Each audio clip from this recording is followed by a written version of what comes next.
Hello everybody, welcome back. This is EonShiKeno. I'm going to cast a game today on Zelmaga Caverns. This is for the SK Championships tournament. And we have oGsVINES, our yellow Protoss player, versus IMtrue, of course from clan Incredible Miracles, and then his opponent from clan OGS. So of course I've heard of both of these clans before, but I haven't heard of either of these players, so hopefully these are some up-and-coming players that are pretty talented, and hopefully we'll have a good game today between these two players. But anyway, we have a Zerg up here in the top right, blue Zerg. So we have a ZvP, and let's see what's going on. So for this game, we have a pylon up here at the front, pretty good position for that. Overlord on his way out, and it looks like IMtrue is droning up so far, so not too much going on. IMtrue should hopefully be a pretty good Zerg. He's got IMLociere to practice with. He's got Nestea. I mean, it's just like so many good Zerg players and Incredible Miracles that I don't know how this guy won't be at least a very high level Zerg player. And then on the other side we have oGsVINES, which is of course clan OGS, and he's got his oGsMC to practice with, so he's got a top Protoss player to practice with. So up and coming players here, and we did see a spawning pool go down and an extractor go down. Not going to go for a hatchery first build. We have our probe out here in the front, so he's well aware of that. Overlord's going to come out here and check it, and make sure there's no pylons, maybe hidden cannons. I've done that once or twice before. Put a pylon over here, waited for them to build it, and then put your cannon up, and it finishes, and your cannon then kills their building. Pretty funny. If you can time your the time you place the cannon with the amount of time that it takes the hatchery to finish, so they finish at almost the exact same time. You want your cannon to finish like 1 or 2 seconds after your hatchery, because then they won't be able to cancel it. Or you want to be able to cancel yours if they cancel theirs, so you want yours to finish after that.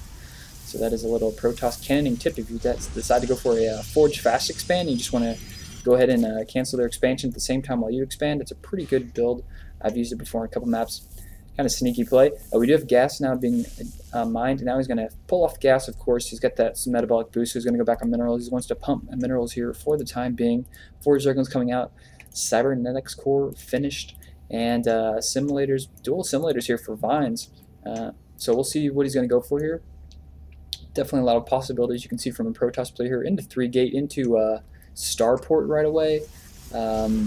There's just a lot of stuff you can do. Here's Protoss with his 2 gas opening, go straight to DTs, all kinds of crazy stuff. So we'll see what he's going to go with there. 4 Zerglings are out and about. I hope the audio is fixed from the last time I did a commentary. I think I accidentally put the sound quality in StarCraft in medium for some reason. I guess it just got changed or whatever. Not quite sure. So hopefully the audio quality should be back to normal right now.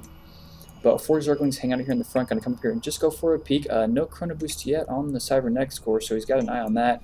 This Zergling is just right there.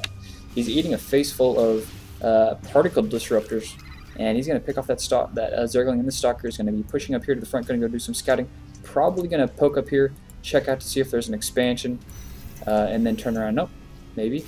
Yep, it looks like he's going to go do that. Or actually, oh wow, if he kills this Overlord, that's going to be nice. These Zerglings may come up there to give him some help, but if he's going to lose that Overlord, that's going to be 100 down the drain.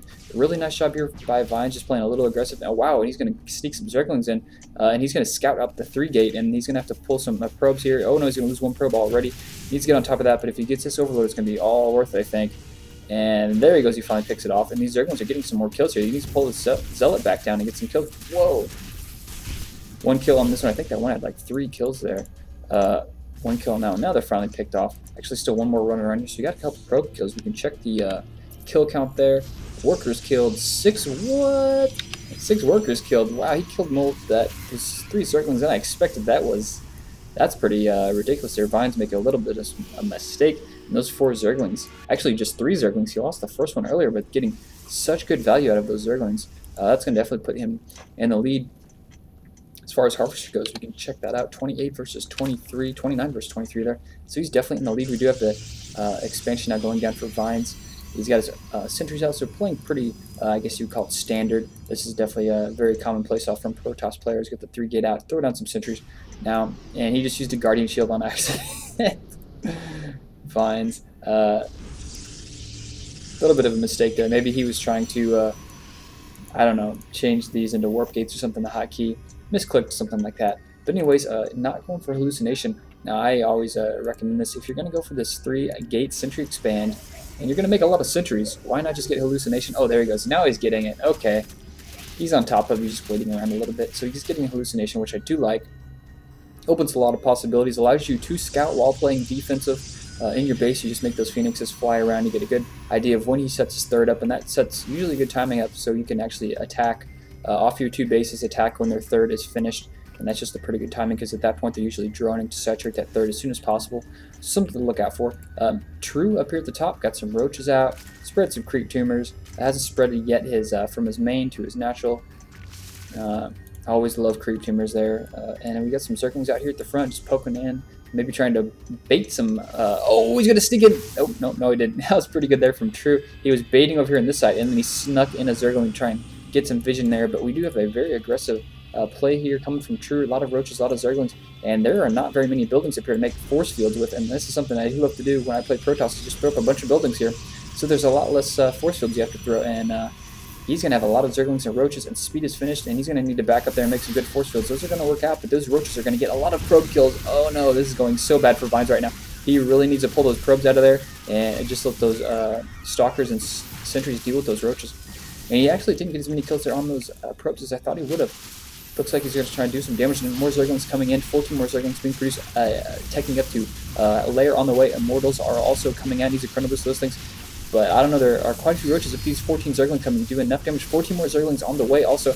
And this is going to be a lot of damage. You need to throw out force fields. There he goes. As soon as that immortal comes out, it's going to do some serious damage to those roaches.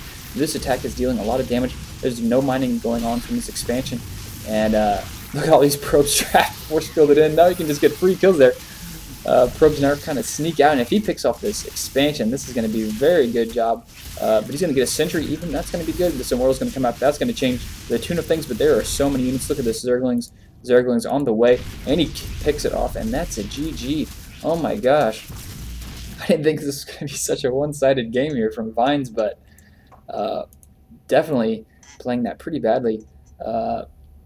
With this expansion, I do like to see a forge out. Usually before the second pylon with this expansion, you put down your forge, you throw down the cannon, play it safe.